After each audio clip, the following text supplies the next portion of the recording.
للعالمين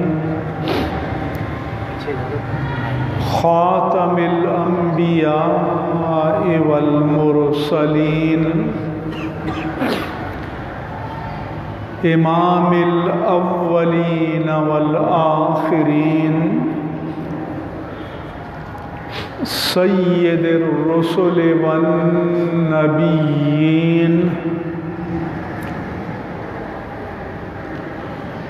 سيدنا ومولانا ومأوانا وملجانا محمد وعلى آله الطيبين الطاهرين وعلى صحابته الصديقين الصادقين وعلى كل من تبعهم بإحسان إلى يوم الدين. أما بعد فأعوذ بالله من الشيطان الرجيم. بسم الله الرحمن الرحيم. عسى أن يبعثك ربك مقاما محمودا. آمنت بالله صدق الله مولانا العظيم وبلغنا رسوله النبي الأمين الكريم الرؤوف الرحيم ونحن على ذلك لمن الشاهدين والشاكرين. وقال الله عز وجل سبحانه وتعالى في كلامه المجيد مخبرا وآمرا إن الله وملائكته يصلون على النبي يا أيها الذين آمنوا صلوا عليه وسلموا تسليما. صلى الله على النبي الأمي وآله صلى الله عليه وسلم صلاة وسلاما عليك يا رسول الله وعلى آلك وأصحابك يا سيدي يا حبيب الله. سبحان ربك رب العزة عما يصفون وسلام على المرسلين والحمد لله رب العالمين.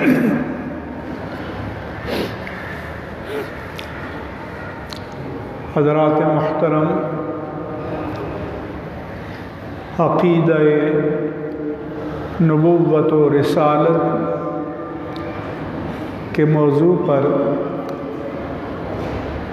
تسلسل کے ساتھ آپ سے گفتگو کر رہا ہوں. اپنے خطبات جمعۃ المبارک میں گزشتہ جمعۃ المبارک کو میں نے عرض کیا تھا کہ شفاعت کے موضوع پر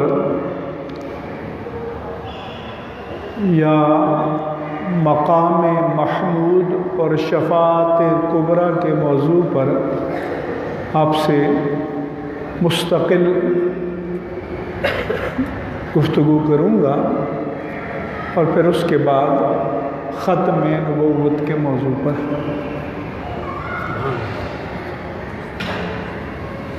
اور اسی مناسبت سے سورہ بنی اسرائیل کی آیہ مبارکہ کا ایک حصہ آپ کے سامنے تلاوت کیا۔ عَسَىٰ أَن يَبْعَثَكَ رَبُّكَ مَقَامًا مَحْمُودًا۔ عصا کے معنی عام طور پر قریب ہے یا عن قریب، یا اس کی امید ہے کیے جاتے ہیں، لیکن جب اللہ تعالیٰ کے کلام میں آئے تو مفسرین کرام نے فرمایا کہ یہ وجوب کے معنی میں آتا ہے، یعنی ایسا ہونا قطعی ہے اور یقینی ہے۔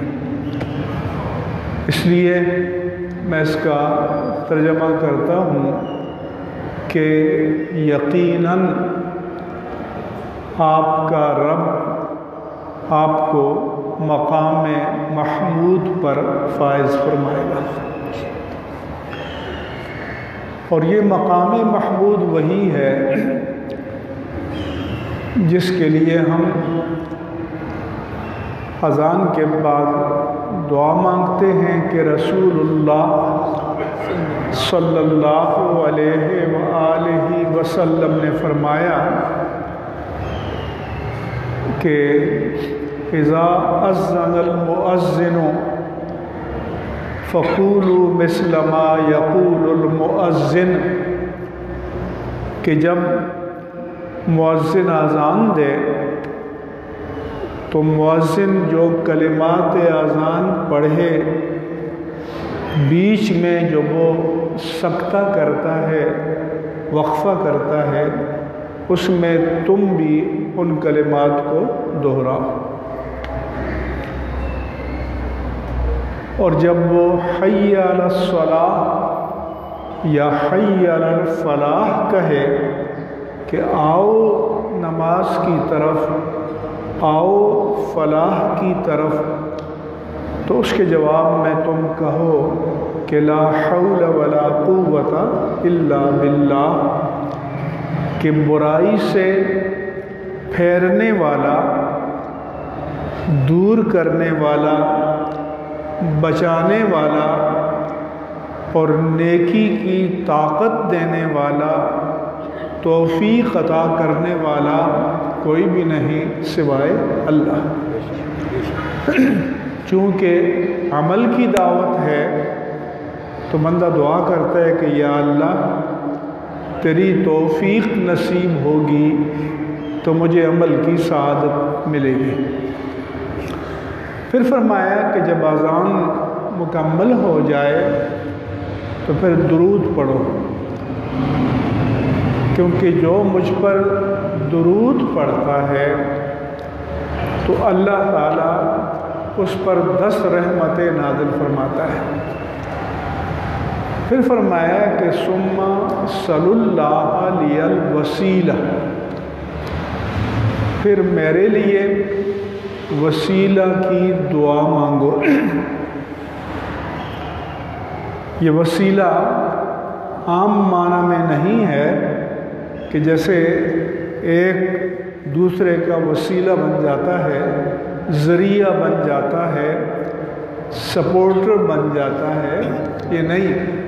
آپ صلی اللہ علیہ وآلہ وسلم سے پوچھا گیا کہ یہ وسیلہ کیا ہے، تو آپ نے فرمایا کہ یہ جنت میں ایک نمایاں مقام ہے جو اللہ تبارک و تعالی اپنے صرف ایک بندے کو عطا فرمائے گا، وَأَرْجُو أَنْ أَكُونَ هُوَ، اور مجھے یقین ہے کہ وہ ایک اس مقام وسیلہ پر فائز ہونے والا میں ہوں گا۔ تو حضور نے فرمایا کہ جو درود پڑھے، اذان کے کلمات کو دہرائے، پھر مجھ پر درود پڑھے، پھر میرے لیے وسیلہ کی دعا مانگے تو پھر وجبت لہو شفاعتی یا حلت لہو شفاعتی، اس کی شفاعت مجھ پر واجب ہو جائے گی۔ اس لیے ہم دعا یہ پڑھتے ہیں کہ اللہم رب ہذہ الدعوۃ التامہ، اے اس کامل دعا کے رب، والصلاۃ القائمہ، اور اس کے نتیجے میں کھڑی ہونے والی نماز کے رب، آت محمد الوسیلۃ والفضیلۃ والدرجۃ الرفیع، تو اپنے کرم سے محمد صلی اللہ علیہ وآلہ وسلم کو مقام وسیلہ اور فضیلت اور بلند درجہ عطا فرما، وَابْعَثْهُ مَقَامًا مَحْمُودًا الَّذِي وَعَدتَّهُ، اور انہیں اس مقام محمود پر فائز فرمانا اے اللہ جس کا تو نے ان سے اپنی شان کریمی سے قرآن کریم میں وعدہ فرما رکھا ہے۔ وَارْزُقْنَا شَفَاعَتَهُ يَوْمَ الْقِيَامَةِ، اور ہمیں قیامت کے دن ان کی شفاعت نصیب فرما، اِنَّكَ لَا تُخْلِفُ الْمِيعَادَ، تیرا وعدہ تو سچا ہوتا ہے، تو نے وعدہ فرمایا ہے۔ سو یہ وہ مقام محمود ہے جس کی ہم دعا مانگتے ہیں۔ اب رہا یہ سوال کہ جب اللہ نے اپنے حبیب مکرم صلی اللہ علیہ وآلہ وسلم سے مقام وسیلہ کا وعدہ کر رکھا ہے، مقام محمود کا وعدہ فرما رکھا ہے، تو ہماری دعا کی کیا ضرورت ہے؟ تو ہماری دعا کی ضرورت اس لیے نہیں ہے کہ حضور کو یہ مقامات ملنے ہماری دعا پر منحصر ہیں، بلکہ ہم اس لیے دعا کریں کہ ہمیں یہ سعادت نصیب ہو جائے۔ اللہ نے تو ان کو دینا ہے، لیکن کہ ہمیں اپنے آقا کو ان مقامات پر دیکھنے سے خوشی نصیب ہوتی ہے۔ ہم اپنے آقا کی شان دیکھتے ہیں، پڑھتے ہیں، تو ہمیں سرور ملتا ہے۔ اللہ تو انہیں وہ مقام عطا فرما۔ شفاعت کے مسئلے پر ان لوگوں نے اختلاف کیا جو وحی ربانی کو عقل کے ترازو میں تولتے ہیں۔ تو پہلے تو تھے معتزلہ، ایک فرقہ تھا جو عقلیت، یہ مائنارٹی کے معنی میں نہیں ہے الف سے، یہ عین سے عقلیت ہے کہ عقل کو نصوص الہیہ کے لیے، آیات الہیہ کے لیے اساس اور بنیاد بنانا، یعنی ہم ان کی وہ تعویل کریں جو عقل میں آ جائے، اگر عقل میں نہ آئے تو رد کر دیں۔ یہ اسلام کا معیار نہیں ہے۔ اسلام کا معیار یہ ہے کہ اگر ہمارے پاس پر قطعی اور یقینی اور ہر شک و شبے سے بالا تر کوئی علم ہے تو وہ علم میں وحی ربانی ہے۔ باقی سارے علوم ظنی ہیں، یہاں تک کہ بہت سی سائنسی فارمول اصول بدلتے رہے اور بدلتے رہتے ہیں، لیکن وحی ربانی نے جو بتا دیا اس نے قیامت تک بدلنا نہیں ہے۔ لا تبدیل لکلمات اللہ، اللہ کے کلمات میں کوئی تبدیلی نہیں آئے گی۔ وَلَن تَجِدَ لِسُنَّتِ اللَّهِ تَبْدِيلًا، تم اللہ کی سنت کو تبدیل ہوتا ہوا کبھی نہیں دیکھو گے۔ اللہ تعالیٰ کا کہ فرمودات حق ہیں، لہذا اگر اللہ نے اپنی وحی کے ذریعے اپنے نبی مکرم صلی اللہ علیہ وآلہ وسلم کے وسیلے سے جو بتایا ہے، اگر اس کی حکمت ہماری عقل میں آ جائے تو یہ عقل کی سعادت ہے۔ اسی کو عقل رسا اور عقل سلیم کہتے ہیں۔ اور اگر ہماری عقل میں نہ آئے تو یہ عقل کی نارسائی ہے، عقل کی کوتاہی ہے، عقل کی محدودیت ہے، عقل کی محرومی ہے۔ تو ہم وحی کو عقل کے تابع نہیں کریں گے بلکہ عقل کو وحی کے تابع کریں گے۔ یہ بنیادی اصول، کیونکہ اس اصول کا ابلاغ کرنے والے سر سید احمد خان صاحب تھے، پھر ایک مولانا فراہی تھے، کسی درجے میں ان کے شاگرد تھے مولانا امین حسن اصلاحی، پھر ان کے شاگرد ہیں جناب جاوید غامدی صاحب، جو ان بنیادوں پر دینی امور کا فیصلہ کرتے ہیں۔ باقی سلف سے خلف تک جو جمہور امت ہے اس کے نظریات ہمیشہ سے ایک رہے۔ چنانچہ انہوں نے قرآن کی اس آیت کو پڑھا، وَأَلَّيْسَ لِلْإِنسَانِ مَا سَعَى إِلَّا مَا سَعَى، کہ انسان کو وہی کچھ ملے گا جس کی اس نے سعی کی۔ وَأَنَّ سَعْيَهُ سَوْفَ يَرَىٰ، اور وہ اپنی کوشش کا نتیجہ انجام عنقریب دیکھ لے گا۔ ثُمَّ يُجْزَاهُ الْجَزَاءَ الْأَوْفَىٰ، پھر اسے پورا بدلہ دیا جائے گا۔ اب انہوں نے کہا کہ جی اس سے تو یہ ہے کہ جو عمل کیا ہے تو اس کا بدلہ مل جائے گا، جو عمل نہیں کیا تو اس کا بدلہ، اس کا حقدار ہی نہیں۔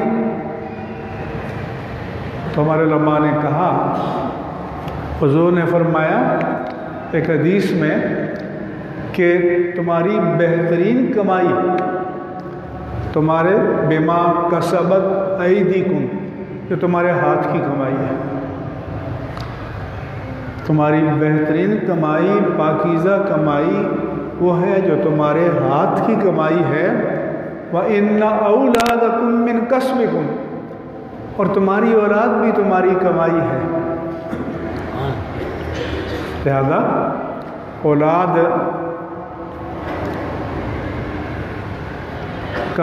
کی ایک تو دنیا میں آمد کا وسیلہ ماں باپ ہیں، پھر ان کی تربیت اچھے انداز میں کرنا ماں باپ کا کام ہے، انہیں علم دینا ماں باپ کا کام ہے۔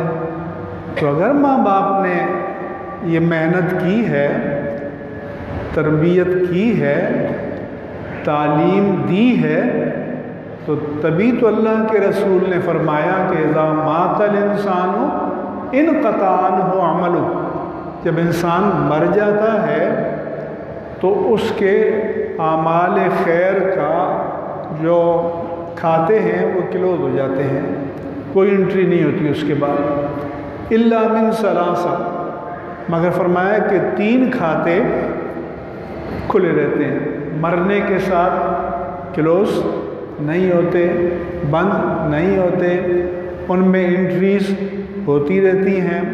ایک دفعہ کہ من صدقۃ جاریہ، کوئی صدقہ جاریہ کا کام کیا، جیسے مسجد میں حصہ لیا، مدرسے میں لیا، کسی انسانی رفاہ کے کام میں حصہ لیا۔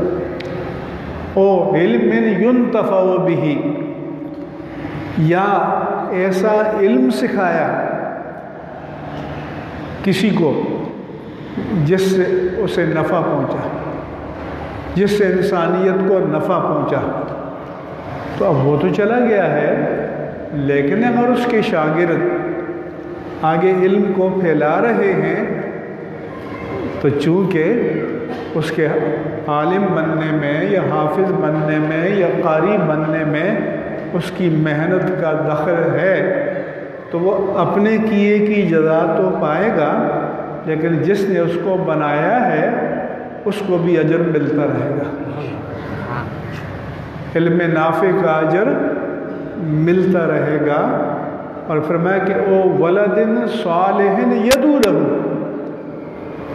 یا نیک اولاد کہ ماں کا بھی انتقال ہو گیا یا باپ کا انتقال ہو گیا، وہ مر گئے ہیں لیکن انہوں نے تربیت کی تھی، انہوں نے ان کے سامنے اپنے ماں باپ کے لیے دعائیں کی تھیں، کچھ پڑھ کر یہ سوال صاحب کیا تھا، نماز کے بعد دعا مانگتے تھے، یہ بچے دیکھتے تھے۔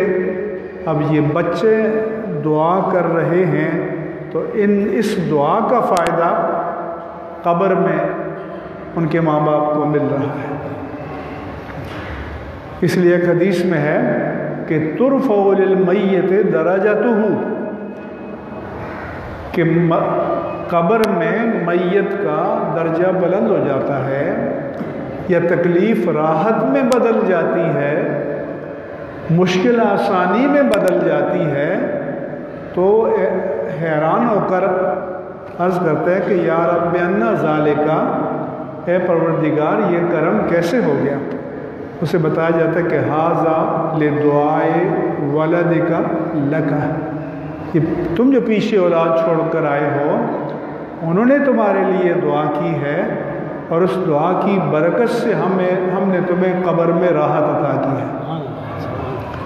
اس لیے ہمیشہ اپنے ماں باپ کے لیے دعا کرنا چاہیے، ہر نماز کے بعد ماں باپ کے لیے دعا کرنی چاہیے، کرنے والے کو بھی فائدہ اور جن کے لیے کر رہے ہیں ان کو بھی فائدہ۔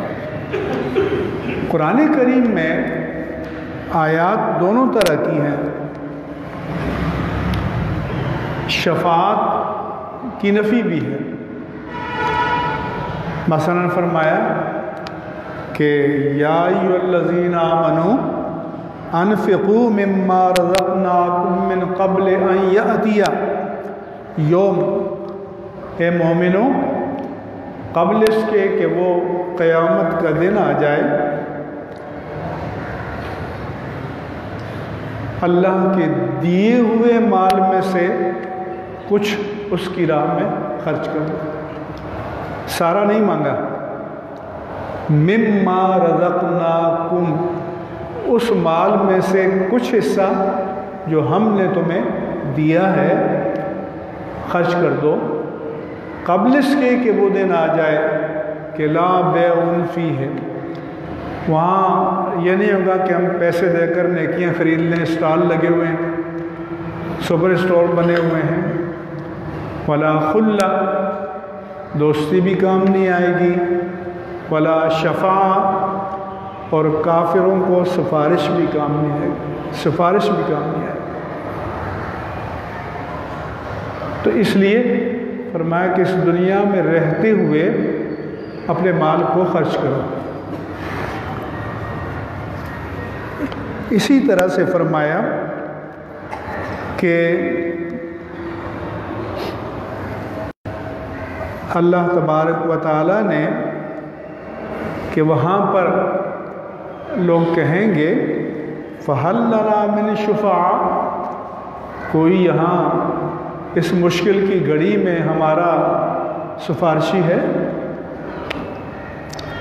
فَيَشْفَعُوا لَنَا، کہ وہ ہماری سفارش کر دے، وَنُرَدُّ فَنَعْمَلْ غَيْرَ الَّذِي كُنَّا نَعْمَلْ، یا ہمیں ایک چانس اور مل جائے، واپس دنیا میں بھیج دیا جائے اور پھر ہم اب نیک کام کریں اور اچھے کام کریں۔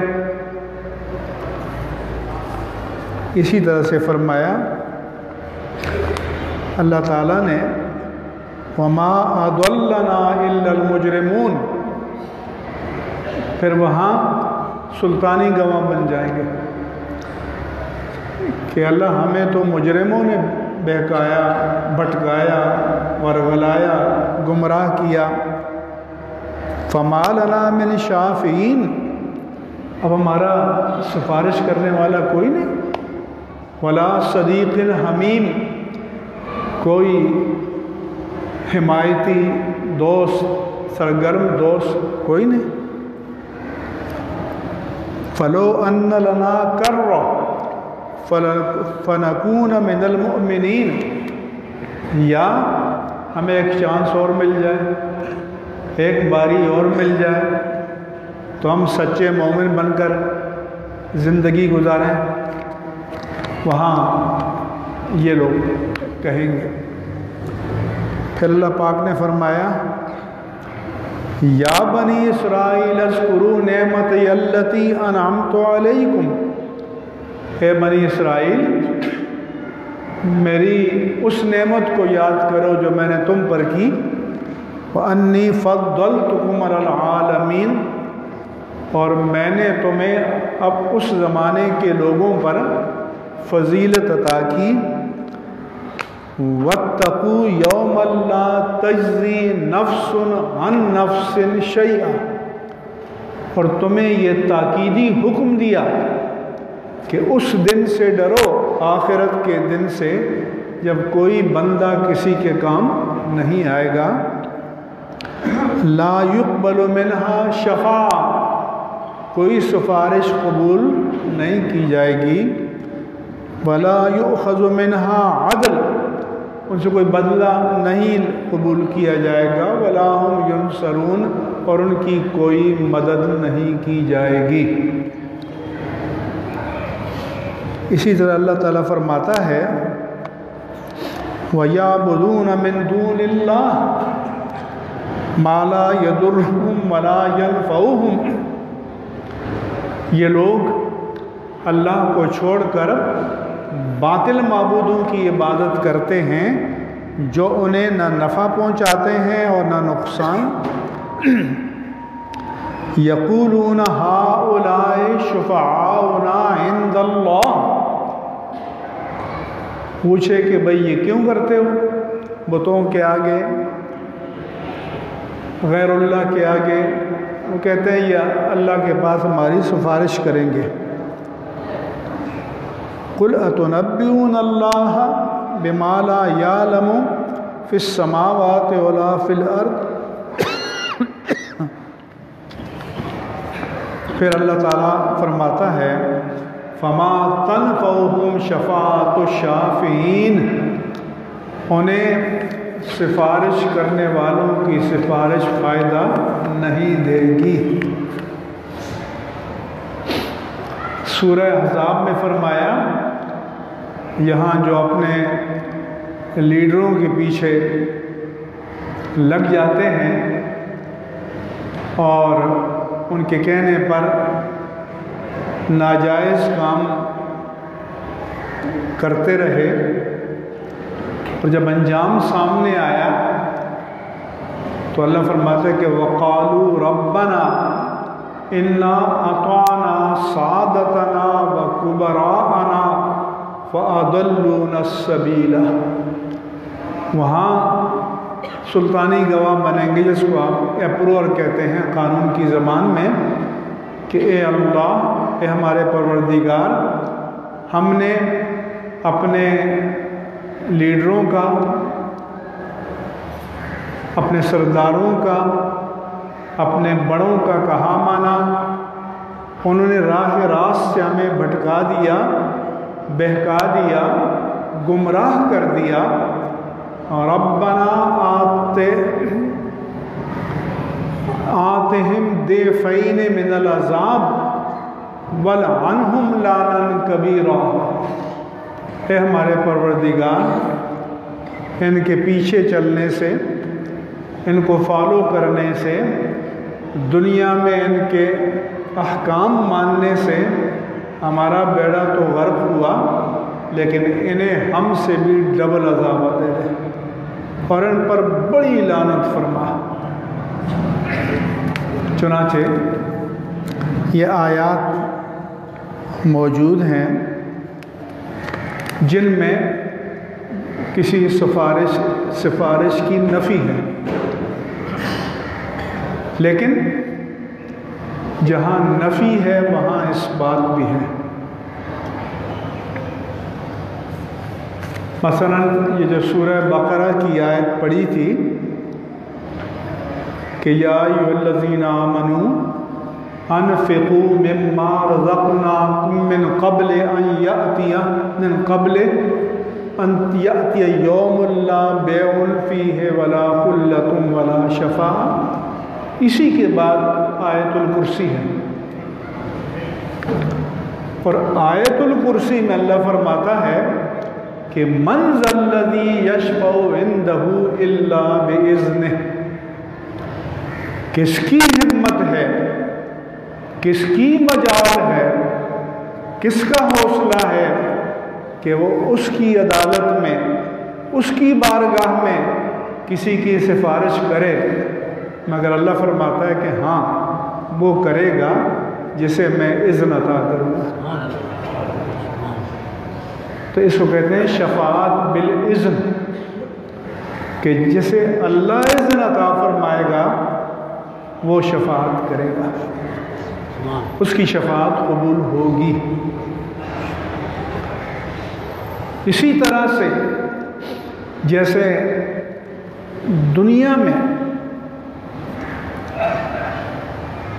آپ کے نزدیک کوئی رسپیکٹیبل، آنریبل، قابل احترام آدمی، باوقار آدمی ہے اور آپ کو ایسی بات کا کہہ دے جو آپ کر سکتے ہیں، تو آپ کہتے ہیں یہ بھلا آدمی ہے، یہ اچھا آدمی ہے، یہ معزز آدمی ہے۔ اسی طرح سے کچھ اللہ کی بارگاہ میں بھی عزت و کرامت والے ہیں۔ فرمایا کہ وَلَا تَكُونُوا كَالَّذِينَ آذَوْا مُوسَىٰ فَبَرَّأَهُ اللَّهُ مِمَّا قَالُوا، ان لوگوں کی طرح نہ ہو جاؤ جنہوں نے موسیٰ علیہ السلام کو اذیت پہنچائی، ان پر جھوٹا بات منسوب کی۔ فَبَرَّأَهُ اللَّهُ مِمَّا قَالُوا، اللہ تعالیٰ نے ان کی برات کر دی۔ وَكَانَ عِندَ اللَّهِ وَجِيهًا، اور وہ اللہ تعالیٰ کی بارگاہ میں وجاہت والے تھے۔ تو ایک شفاعت بالوجاہت ہے۔ عیسیٰ علیہ السلام کے بارے میں فرمایا کہ وجیہن فی الدنیا والآخرہ، وہ دنیا میں بھی وجاہت والے ہیں، آخرت میں بھی وجاہت والے ہوں گے۔ تو اس کو کہتے ہیں شفاعت بالوجاہت، کہ جن کا اللہ کے ہاں جن کا اکرام ہے، اللہ کی بارگاہ میں جن کے لیے عزت ہے، وہ کسی کی شفاعت کریں گے تو اللہ قبول فرمائے گا۔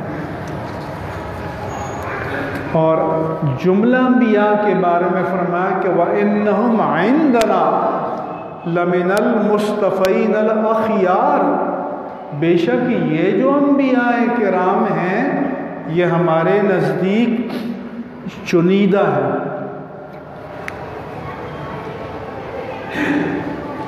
سلیکٹڈ ہیں،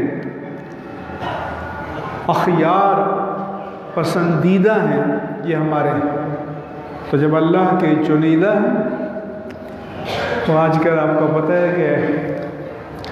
کہ الیکٹڈ اور سلیکٹڈ کی باتیں چلتی ہیں، تو ایک نے کہا کہ الیکٹڈ کو تو منتخب کہتے ہیں، تو سلیکٹڈ کو کیا کہیں، تو کہا کہ چنتخب کہہ دو۔ تو چنیدہ، جس کو اللہ نے چن لیا ہے اپنے محبوبیت کے لیے، اپنی بارگاہ کے لیے۔ پھر اللہ فرماتا ہے کہ یومئذ لا تنفع الشفاعۃ، الا من اذن له الرحمن ورضی له قولا۔ آج کے دن شفاعت نفع نہیں دے گی مگر جس کو رحمان اذن عطا کر دے، مگر جس کو رحمان اذن شفاعت عطا کر دے اور اس کی بات اسے پسند ہو تو اس کی شفاعت نفع دے گی۔ ہر ایرے غیرے کی شفاعت نفع نہیں دے گی مگر جن اپنے محبوبین بارگاہ کو، مقربین بارگاہ کو، مکرمین بارگاہ کو جن کو اذن عطا فرمائے گا ان کی شفاعت نفع دے گی۔ اللہ فرماتا ہے کہ رب السماوات والارض وما بینہما الرحمن لا یملکون منہ خطابا،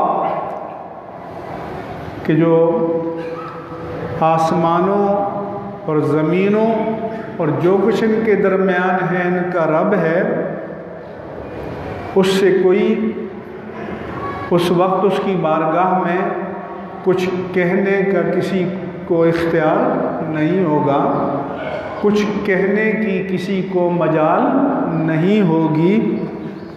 یوم یقوم الملائکۃ صفا، جس دن روح الامین، جبریل امین اور ملائکہ اس کی بارگاہ میں صف در صف کھڑے ہوں گے۔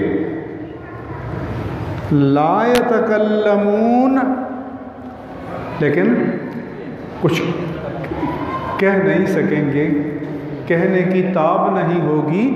الا من اذن له الرحمن وقال صوابا، لیکن جس کو رحمان اذن عطا فرمائے گا اور وہ درست بات کرے گا تو اس کو وہاں اللہ کی بارگاہ میں شفاعت کرنے کا اللہ اختیار دے گا، اللہ اذن دے گا، اللہ اس کو یہ مقبولیت کا مقام دے گا۔ پھر اللہ فرماتا ہے کہ من یشفع شفاعۃ حسنۃ یکن لہ نصیب منہا، جو کسی کے لیے بھلائی کی سفارش کرے گا اور وہ مقبول ہے تو اس کو فائدہ پہنچے گا اور سفارش کرنے والے کو بھی فائدہ پہنچے گا، اتنا ہی پہنچے گا۔ وَمَن یشفع شفاعۃ سیئۃ، جو برائی کی سفارش کرے گا اس سفارش کرنے والے کو اتنی ہی برائی ملے گی۔ اس لیے حدیث میں پہلے بھی میں نے بیان کی آپ کے سامنے کہ ایک کاروباری شخص تھا، کاروبار کرتا تھا، بڑا کاروبار تھا، اس کی ریکوری کے، وصولی کے کارندے تھے۔ جیسے آپ گورنمنٹ کے لوگوں کو انکم ٹیکس آفیسر کہتے ہیں، عربی میں اسے محصل کہتے ہیں، اور جو ٹیکس ملتا ہے اس کو محصول کہتے ہیں۔ تو اس کی بھی ریکوری کے لوگ تھے۔ جب اس کا انتقال ہوا اور اللہ کی عدالت میں پیش ہوا تو اس کو حساب کتاب کے بغیر ہی کلیئرنس مل گئی، جنت میں داخل کر دیا۔ اس سے لوگوں نے پوچھا کہ بھائی آپ کے کیا خوبی تھی، کیا کوالٹی تھی، یہاں تو میزان عدل حساب کے لیے لگا ہے۔ فَمَن يَعْمَلْ مِثْقَالَ ذَرَّةٍ خَيْرًا يَرَهُ، کہ جو ایک ذرے کے برابر نیکی کرے گا اس کا انجام بھی دیکھ لے گا۔ وَمَن يَعْمَلْ مِثْقَالَ ذَرَّةٍ شَرًّا يَرَهُ، اور جو ذرہ بھر برائی کرے گا اس کا انجام بھی دیکھ لے گا۔ تو وہاں تو ذرے ذرے کا، رائی رائی کا، قطرے قطرے کا، دانے دانے کا، ہر چیز کا ڈیٹیل میں حساب ہوگا اور ہوتا ہے، تو آپ بے حساب کیسے نکل آئے؟ تو اس نے کہا کہ میں کاروباری آدمی تھا، میرے اسٹاف کے لوگوں پر جو میرے ڈیوز ہوتے تھے، جس کو آپ کریڈٹ کہتے ہیں، واجبات ہوتے تھے، اس کی ریکوری کے لیے، وصولی کے لیے میں بھیجتا تھا۔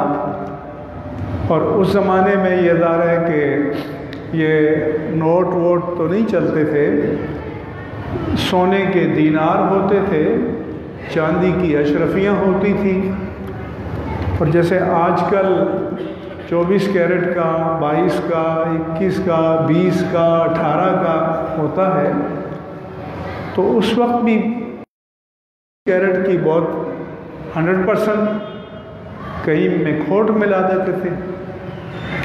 تو میں اپنے لوگوں سے کہتا کہ وَأَنذِرُ الْمُعْسِرَ وَأَتَجَوَّزُ عَنِ الْمَيْسِرِ، کہ اگر تم جب وصولیابی کرنے جاؤ اور کوئی تنگ دست ہے، فقیر ہے، وہ دینے کی طاقت نہیں رکھتا، اس کو مہلت دے دیا کرو،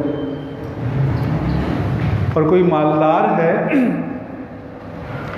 لیکن 100% کھرا نہیں دیتا، کچھ اس میں کھوٹ ہے، وہ تو سمجھے گا میں نے بیوقوف بنا دیا، لیکن تم آنکھیں بند کر کے لے لیا کرو۔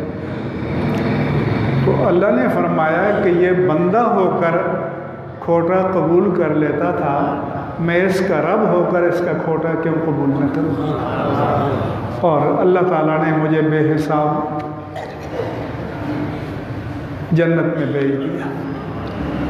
اس موضوع پر باقی انشاءاللہ آئندہ، وما علیہ الا البلاغ۔